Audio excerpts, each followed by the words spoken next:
Bonjour Clémence, Bonjour Maëlle, ça va? ça va et toi? Ouais.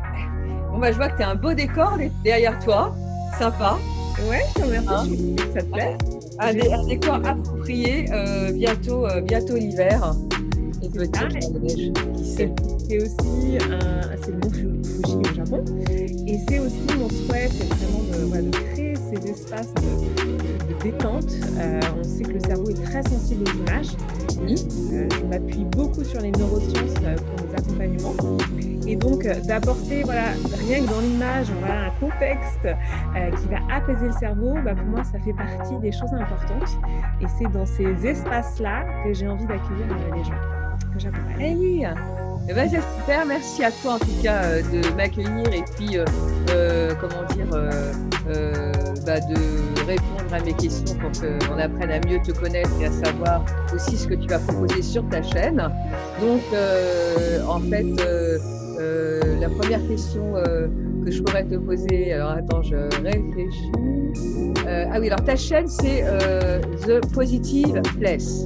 Oui, c'est ça. Eh ben, déjà rien que le mot ça veut dire certaines choses. Donc, est-ce que tu peux m'expliquer pourquoi tu as choisi ce nom-là pour cette chaîne et ce que tu fais, ce que tu proposes sur cette chaîne, comment ça t'est venu l'idée de créer cette chaîne.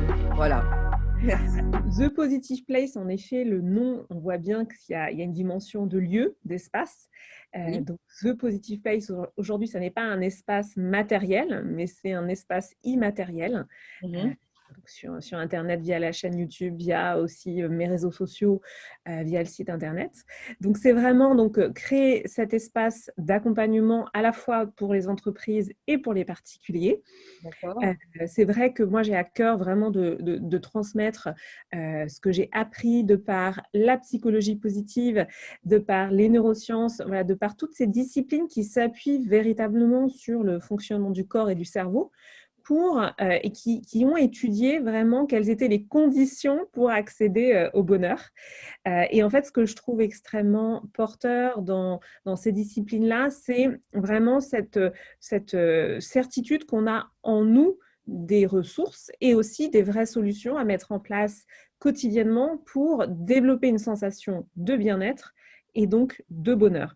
J'aime aussi beaucoup cette phrase de Madame Kataria, qui est un docteur indien qui a inventé le yoga du rire. On pense qu'il faut être heureux pour rire, alors qu'en fait, il faut rire pour être heureux. Et en fait, comment dire, ça résume vraiment ce que je cherche à propager, à diffuser dans mes accompagnements, c'est vraiment de se dire, finalement, on pense qu'il faut une succession d'éléments, de contexte pour être heureux, et que finalement, ce bonheur, parfois, il est du coup inatteignable. Alors qu'en fait, il suffit parfois de réponses physiologiques et physiques. Le simple fait de sourire, en fait, j'envoie à mon cerveau une information qui est ah, je me sens bien. Voilà, le fait de rire, donc ça veut dire qu'on a vraiment en nous les clés pour quotidiennement se mettre dans des dispositions de bien-être et de bonheur. Voilà, et ça, pour moi, c'est un message d'espoir énorme et qu'on peut vraiment switcher de mindset, pardon, d'état d'esprit et puis se dire que voilà, les clés, elles sont en nous. Voilà, en Oui. résumé. C'est qu'en fait, il suffit de, voilà, si on a le visage figé, il suffit de clac, C'est sourire ça. et déjà, on s'envoie des choses positives à l'intérieur, les bonnes endorphines et c'est parti au niveau biologique. Oui. C'est exactement ça. Et ça, quand j'ai découvert ça, moi, ça m'a vraiment subjuguée. Je me suis dit, non, mais c'est incroyable. C'est-à-dire qu'en fait, presque la simplicité du fonctionnement de notre corps et du cerveau, en fait, m'a bluffée. Et c'est vrai que pour moi, dans ce monde qui est hyper complexe, on le voit, il y a une infobésité. J'aime beaucoup parler d'infobésité parce qu'on a accès à beaucoup d'informations. Tout ça est très dense. Et moi, j'aime y opposer la simplicité des outils qu'on a, nous, à notre disposition. C'est pour ça que le nom aussi, The Positive Place, il est très simple parce que je voulais un message simple et fort. Je voulais quelque chose voilà, où on comprenne tout de suite. Et vraiment cette dimension lieu, même si c'est un lieu immatériel, même si c'est un espace immatériel, là en ce moment on est en train de discuter à distance. Donc on n'est pas physiquement dans le même espace, mais pour autant on est déjà en train de créer toutes les deux un lien une connexion et donc c'est vraiment ça que je veux que je crée, que ce soit donc dans mes ateliers, parce que je fais des ateliers en ligne, en visio, dans mes accompagnements et aussi en entreprise quand je me déplace en physique. Il y a toujours cette dimension de créer un espace, quel qu'il soit distanciel ou présentiel, dans lequel j'accueille les gens, d'où le décor du Mont Fuji que j'ai choisi aujourd'hui. Et oui, et en fait, ce que tu dis, c'est qu'effectivement, l'énergie positive, elle passe aussi bien à distance qu'en présentiel. Voilà. Et donc, du coup, tu proposes des ateliers en entreprise et tu interviens aussi auprès des particuliers. Donc, tu accompagnes des personnes pour aller, comment dire, pour être heureux, pour accéder au bonheur en étant positif, avec de la psychologie positive et aussi avec des exercices, qu'est-ce que tu utilises? Enfin, oui. Alors, c'est ça. En effet, moi, donc, il y a la partie, on va dire, théorique que je trouve importante, c'est d'expliquer aux gens ce dont je te parlais, c'est-à-dire le fonctionnement du cerveau pour qu'il y ait une part du rationnel, du mental qui se dise, ah ouais, quand même, le cerveau, ça fonctionne comme ça. Donc, finalement, si j'intériorise le fonctionnement du cerveau, ça va être une clé pour moi. Mm. Et après, moi, mes outils sont aussi psychocorporels, c'est-à-dire que je veux que les gens ressentent physiquement les bienfaits. On ne peut pas être juste convaincu du bienfait d'une pratique si on ne l'a pas expérimenté. Donc, c'est vrai que dans mes outils, il y a en effet des exercices de yoga du rire, de la méditation, etc. Alors, le yoga du rire, ça peut faire toujours un petit peu peur. Donc, surtout, j'essaie de rassurer en disant que c'est vraiment voilà, rien que le fait de, hop, sourire, c'est déjà un exercice de yoga du rire. C'est envoyer voilà, c'est déjà ça. C'est déjà envoyer à son cerveau cette information-là. C'est simplement prendre conscience que le cerveau est extrêmement sensible, contrairement à ce qu'on pense. Et on est bombardé d'images, encore une fois, d'informations. Quand on se balade dans la rue, je crois que j'avais lu l'exposition publicitaire aux images, elle est énorme. C'est plus de 100 messages par jour.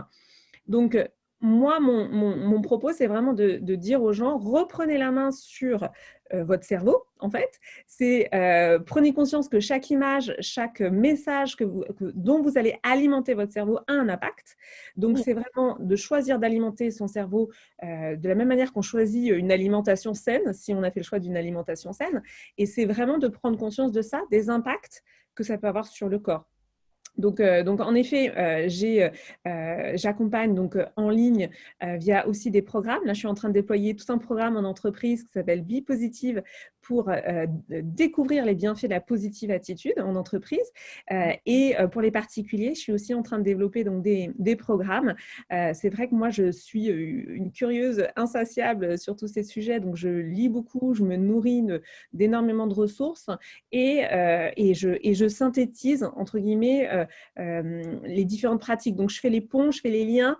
Quel est le lien entre le yoga du rire et les neurosciences? Je vais vous le dire. Voilà, c'est un petit peu ça le sujet. Et puis surtout, toujours dans cet objectif d'autonomiser, de créer un lien direct vers l'intuition.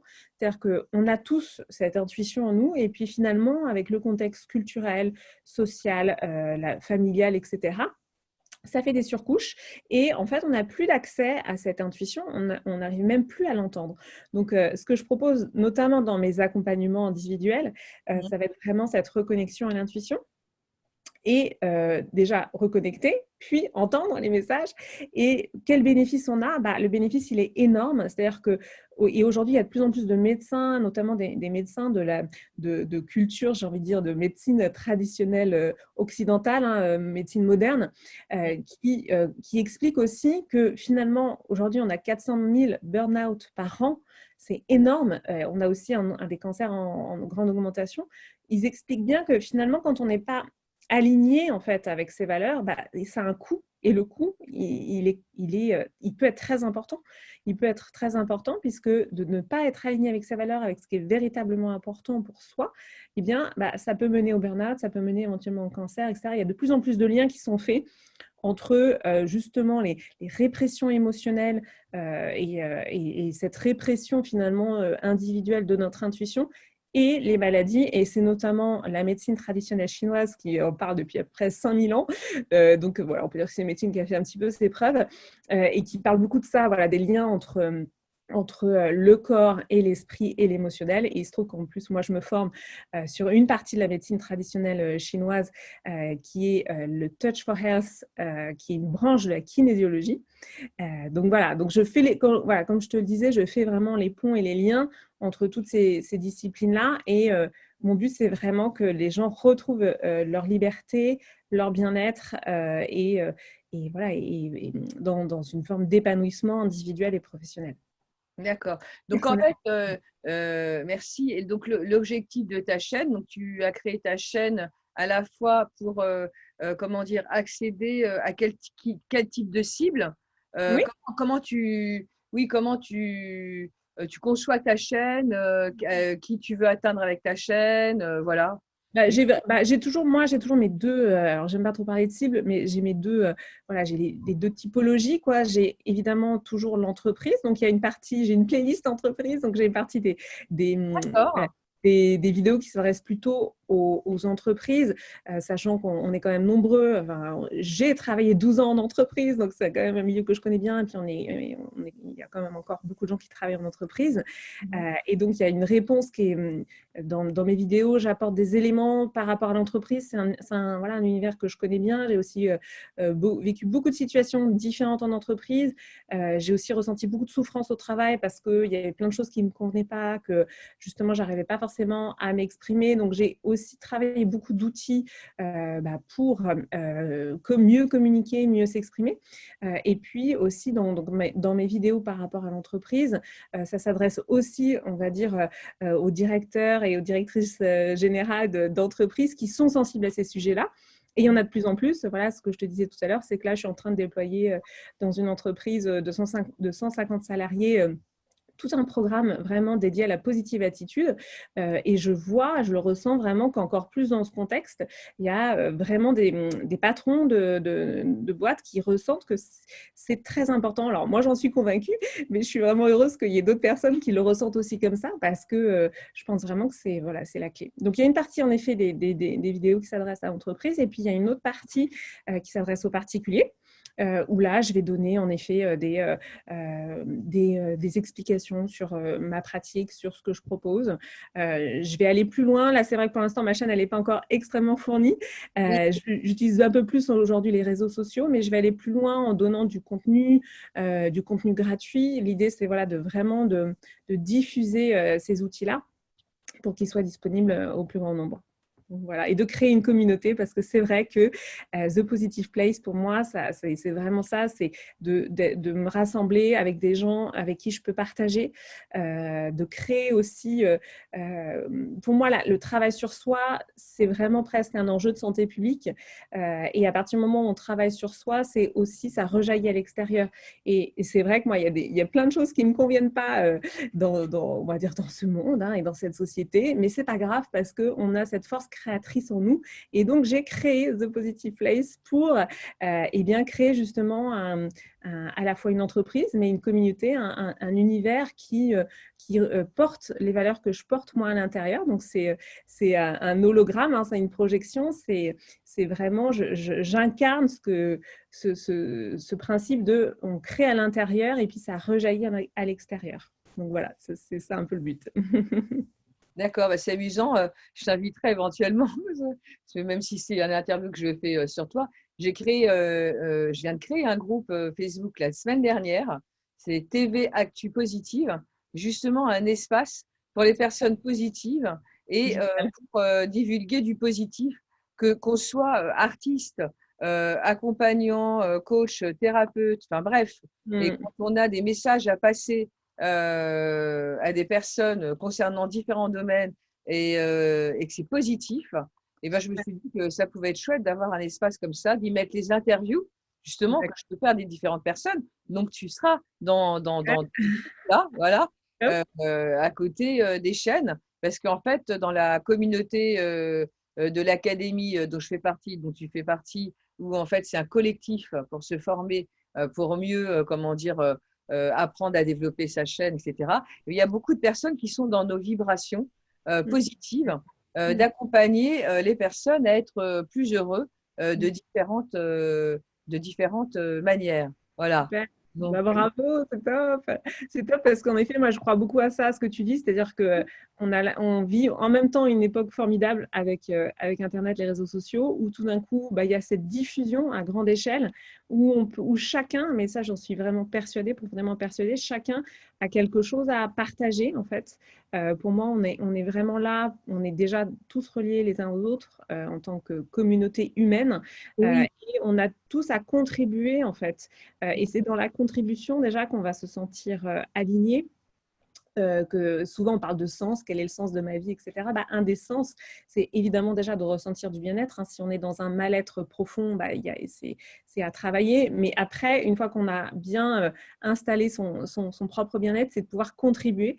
Et j'ai envie de dire, ça peut même être fait simultanément, mais la contribution, c'est une dimension que je trouve très importante, qu'on ne nous dit pas forcément dès l'enfance, hein, parce qu'il y a aussi quand même dans notre société cette et compétition à outrance qu'on ressent dès l'école, alors qu'en fait, si on nous disait, bah, vous n'êtes pas là pour être le meilleur, on est là pour vivre ensemble, en fait, pour oui, s'entraider. ah, Et ça, le problème, c'est qu'on doit lutter en permanence contre finalement ce qui se passe dès l'enfance, où il y a cette peur aussi, peur des parents. Hein, moi, je suis maman et je comprends cette peur de se dire, bah, est-ce que mon enfant va réussir à s'intégrer dans la société? Donc, et comme on a j'avais fait une conférence là-dessus, c'est le mythe du darwinisme.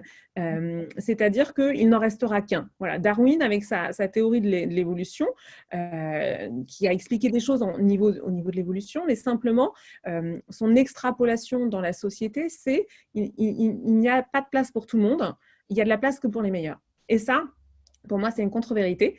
Et en plus, biologiquement parlant, le darwinisme, voilà, on a quand même montré qu'il y avait aussi quelques failles. Hein. Darwin, c'est 1850, je crois.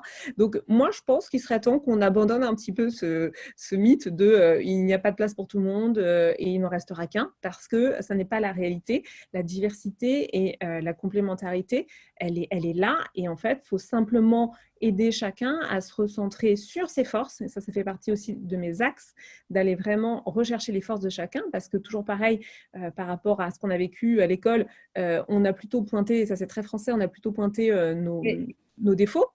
là, c'est la Plutôt... psychologie positive, ce que tu dis, d'aller chercher Exactement, voilà, les c'est points ça. positifs en soi. Voilà. Ouais, voilà. Et donc, c'est un vrai travail. Il faut carrément reconstruire ça parce que quand on sait qu'on a passé, j'arrive plus à calculer, mon fils est à l'école en ce moment, mais oui, c'est plus de, oui, mais c'est ça, c'est plus de 15 ans dans un système scolaire qui nous pointe du doigt nos défauts.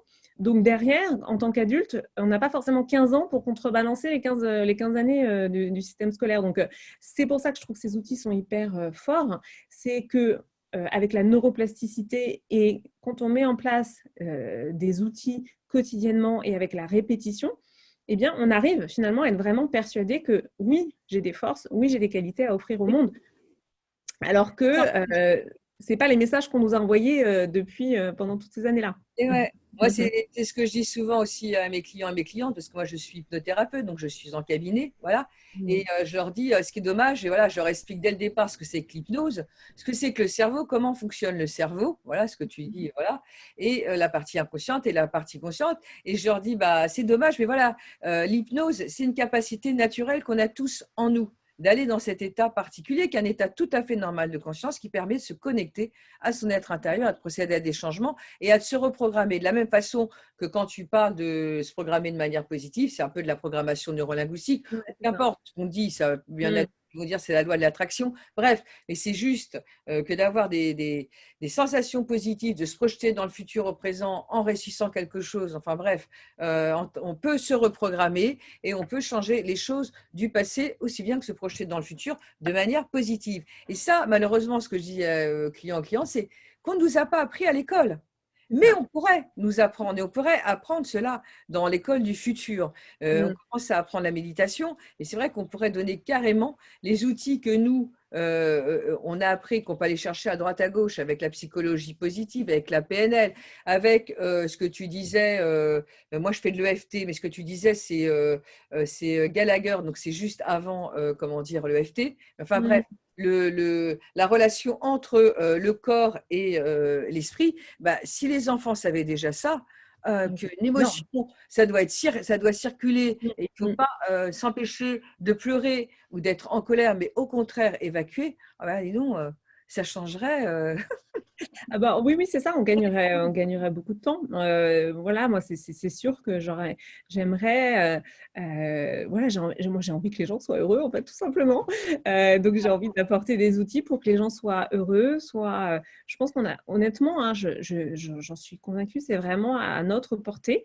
Il y a eu deux, trois petits éléments, voilà, comme tu dis, contre nous. C'est-à-dire déjà, en effet, quand l'éducation, c'est super important. Donc, c'est vrai que moi, j'adorerais qu'il y ait des cours d'intelligence émotionnelle à l'école, Oui, voilà, qui est toute cette connaissance-là qu'on a aujourd'hui, qui soit véritablement intégrée dans les programmes. Bon, écoute, ça n'est pas encore le cas. Et en tout cas, ça viendra. ce qui est hyper, voilà, ce qui est hyper encourageant, c'est on a par contre, on a quand même beaucoup d'outils à notre portée aujourd'hui euh, pour. Et puis il y a des écoles aussi. Enfin, là, je te coupe, mais il y a des écoles, ça a commencé depuis un moment, les écoles Montessori et puis même des collèges et des lycées qui sont Oui. portés là-dessus avec ces valeurs-là. Parce que moi, mes deux filles qui ont 15 et 20 ans ont été dans une école, donc je ne vais pas citer le nom parce que l'idée, c'est pas de faire la pub, machin. Bref, mais en tout cas, qui prime la communauté, le partage. Ah, Et donc, on peut réussir et avoir de très bonnes notes, mais sans être dans la compétition, à vouloir être meilleur que l'autre. Et c'est juste des ceintures de comportement sur des couleurs. Mais dans le public, ça a commencé aussi dans certaines villes, qui fait que quand, par exemple, tu as la couleur au top, eh bien, tu peux sortir de la classe sans avoir besoin de lever ton doigt. Ça, c'est génial. Je trouve ça génial. À partir de la primaire, tu peux, entre midi et deux, aller faire de la sculpture, du théâtre, des choses que d'autres ne peuvent pas faire parce qu'on estime que tu es plus ton responsable. comportement. Voilà. Et puis, chacun va avoir une tâche, celui qui va ramasser les feuilles mortes dans la cour, enfin bref. Et ça change tous les jours et toutes les semaines. Il y a différentes choses qui sont à faire par les uns par les autres. Il y a des travaux aussi en groupe. C'est hyper bien. Bon, alors bien sûr, c'est pas dans toutes les écoles, tous les collèges et tous les lycées, mais ça va venir. Et peut-être que des personnes comme nous, on pourrait très bien proposer, pourquoi pas, un cours sur l'intelligence émotionnelle et aller. Carrément. Ben, écoute, moi, ça m'intéresse que tu m'en parles en off, parce que moi, mon fils est en école Montessori, en effet, il a 9 ans, et je cherche un collège qui soit un peu dans cet état d'esprit-là. C'est pas, enfin, moi, en tout cas, j'ai du mal à trouver. Voilà, donc ça, on parlera après. Ah oui, on en parlera après parce que moi, aujourd'hui, j'ai travaillé par exemple en cabinet et j'aimerais aller dans les entreprises. Mais j'ai plus de 30 ans d'expérience dans les entreprises, dans des très grands comptes. Et je sais à quel point il est important d'apporter de la bienveillance, du bonheur dans les entreprises avec tous les burn-out qu'il y a et aussi pour l'efficience, la résilience. Enfin, il y a plein de choses à travailler. Donc, c'est vrai que, bon, après, c'est l'interview, on peut en parler. Voilà. Donc, en fait, j'imagine que si on parle des valeurs, quelles sont tes trois ou cinq valeurs principales, tu vas peut-être me citer la positivité ou le positif, mais Oui, alors, non, mais évidemment, alors après, la positive attitude, pour moi, voilà, c'est un état d'esprit.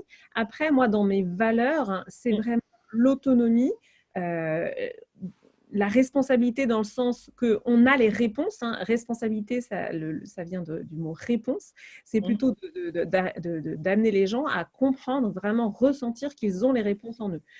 Donc moi, je me vois vraiment comme une clé, en fait, comme si j'ouvrais des portes à l'intérieur des gens et que voilà, une fois que ces portes sont ouvertes, eh bien justement, ça permet à chacun de retrouver ce chemin intérieur pour une concrétisation à l'extérieur. Parce que souvent, ce que les gens, je pense, ne perçoivent pas, c'est à quel point le chemin intérieur qu'on fait finit par se voir à l'extérieur.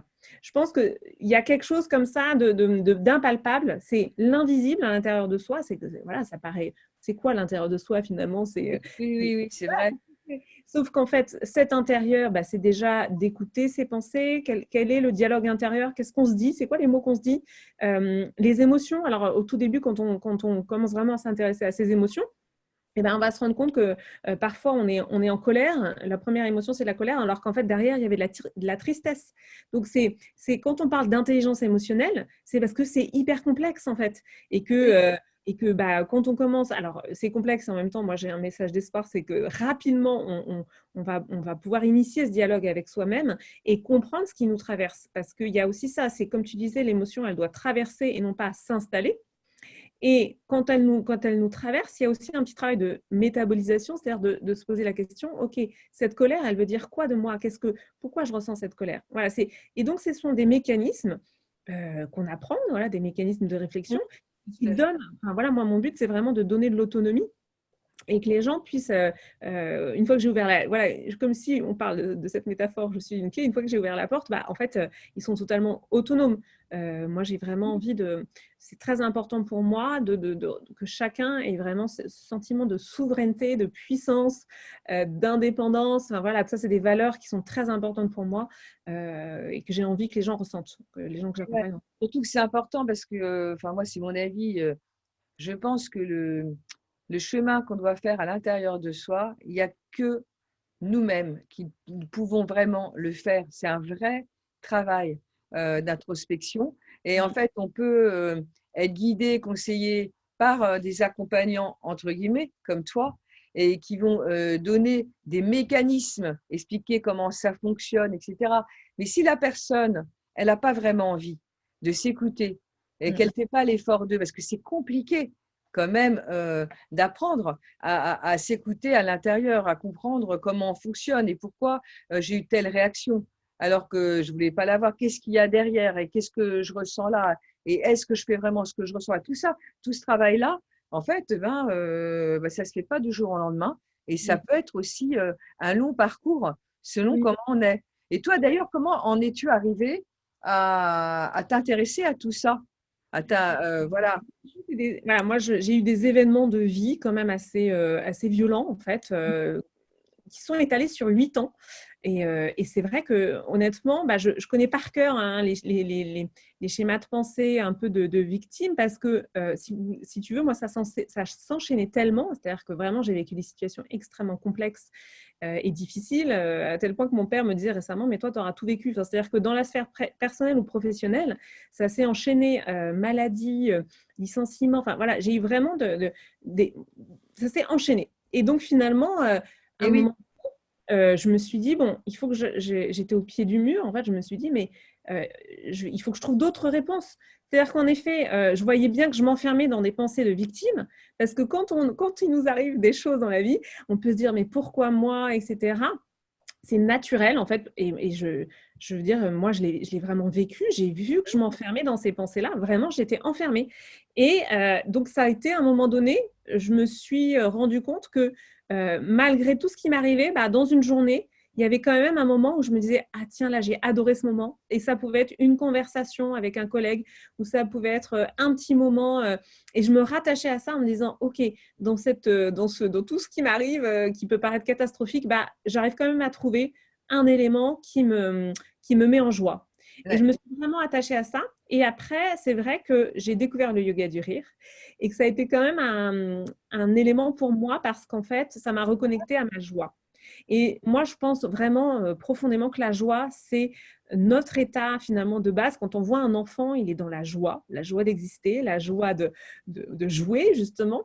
Et qu'en fait, cette joie, on la perd petit à petit. C'est pour ça que j'aime beaucoup les pratiques hein, qui connectent en tout cas au jeu et au rire parce que c'est immédiat. Moi, c'est vrai que il se trouve que j'ai une mère qui est prof de yoga, un père qui est prof de tai chi chuan. Donc, moi, j'ai commencé le yoga, la méditation, j'avais 7 ans. Donc, je connaissais ces pratiques-là, mais dans mon tourment et puis dans le début de burn-out que j'avais fait, en fait, ce qui a été fulgurant pour moi, c'est vraiment cet accès à la joie d'enfant. Et en fait, c'est là que je me suis dit, mais c'est un accès assez rapide. Voilà, c'est-à-dire que, en tout cas sur moi, ça a vraiment bien fonctionné. Et à partir de là, comme je ressentais cette joie qui était associée à du bien-être, je me suis dit, OK, c'est que ce que je vis là, ça ne va pas du tout. Si tout d'un coup, je me rends compte que cette joie, je ne l'ai pas ressentie depuis des années, Mhm. c'est ça, je me disais, mais depuis quand je n'ai pas ressenti cette joie? Depuis quand je n'ai pas été insouciante, heureuse simplement de vivre? Et c'est là que je me suis dit, OK, donc là, il y a vraiment quelque chose qui ne va pas. Et ça a été un déclic pour tout changer. Et après, c'est vrai que j'ai rajouté la méditation, j'ai rajouté d'autres outils. Euh, Mais voilà, ça a été tout un cheminement et c'est aussi pour ça que voilà, je suis convaincue que quels que soient les événements qu'on vit, alors évidemment, il ne faut pas faire de la gradation ou un classement dans les drames, hein, parce que sinon, Bien on sûr. ne comprend pas. Mais voilà, et en plus, on vit aujourd'hui une situation qui est assez complexe, mais je trouve que ces outils-là, ce qui est génial, c'est qu'on peut vraiment se dire, si voilà, je m'y tiens, je peux vraiment changer les choses à l'intérieur et à l'extérieur. Et en l'occurrence, voilà, moi, je le vis chaque jour, c'est-à-dire que ma vie, elle a vraiment changé. Voilà, j'ai vraiment arrêté. Pourtant, on peut se dire, vu de l'extérieur, j'ai toujours des éléments, entre guillemets, qui peuvent être injustes, si on regarde avec un… Voilà. Mais pour autant, moi, je me sens plus du tout en victime, mais c'est même l'inverse. J'ai vraiment repris la main. Et du coup, bah, tout s'organise autour de moi et ça se déroule, quoi. C'est-à-dire que, voilà, moi, à l'intérieur, je ne me sens plus victime et donc à l'extérieur, je ne suis plus victime. Oui, et c'est fluide, quoi. Et en fait, c'est intéressant ce que tu dis, et c'est souvent ce qui arrive. On change, on apprend ces différentes techniques, on s'y intéresse. Quand il nous arrive des choses, donc tu as parlé d'un début de burn-out, tu as parlé de différents trucs, maladies, etc. Et ce qui est intéressant, c'est quand on a vécu, je pense, des histoires comme ça difficiles qui nous ont permis de nous réveiller à un moment et de dire stop, non, il faut que j'agisse pour vivre autrement, eh bien, c'est bien de pouvoir passer le message derrière à des personnes qui n'ont pas été encore malades, qui n'ont pas été encore en burn-out et Pas besoin en d'en passer par là. entreprise. Ouais. Voilà, c'est Non, mais pour c'est ça. éviter. En plus, voilà, je voulais aussi finir par ça parce que je vois l'heure tourner et comme je te l'ai dit, j'ai une petite contrainte après. Mais ce que je ressens vraiment par rapport au contexte qu'on vit en ce moment, contexte Covid, c'est que c'est encore plus pour moi une invitation à mettre en pratique tout ça. Justement, c'est-à-dire que comme tu dis, on ne va pas attendre d'avoir un cancer, on ne va pas attendre de vivre Oui, des choses horribles pour s'y mettre. Déjà, moi, en effet, ce que je souhaite, c'est transmettre ça, tout ce que j'ai synthétisé, parce que j'ai vraiment fait beaucoup, beaucoup, beaucoup, beaucoup de choses, parce que je voulais vraiment aller mieux. Donc, j'ai fait vraiment énormément de choses. Et donc, moi, ce que j'offre, c'est une sorte de synthèse vraiment de ce que j'ai pu expérimenter et éprouver pour moi. Et donc c'est passé par mon expérimentation. Et d'autre part, là, on vit quelque chose de collectif qui, pour moi, invite à ça. Vraiment, il y a comme un appel à se dire, bon, bah, OK, ce qui se passe à l'extérieur, on n'a pas de maîtrise dessus. Par contre, ce qui va se passer à l'intérieur, bah, on va y aller et puis on va justement l'explorer. C'est vraiment, pour moi, une invitation à aller à l'intérieur, ce contexte qu'on vit. Donc, je trouve que c'est une belle invitation. C'est une tout, belle invitation que nous tout fait la vie. à fait. C'est une invitation complètement à changer de cap et même de trajectoire pour pas mal de personnes.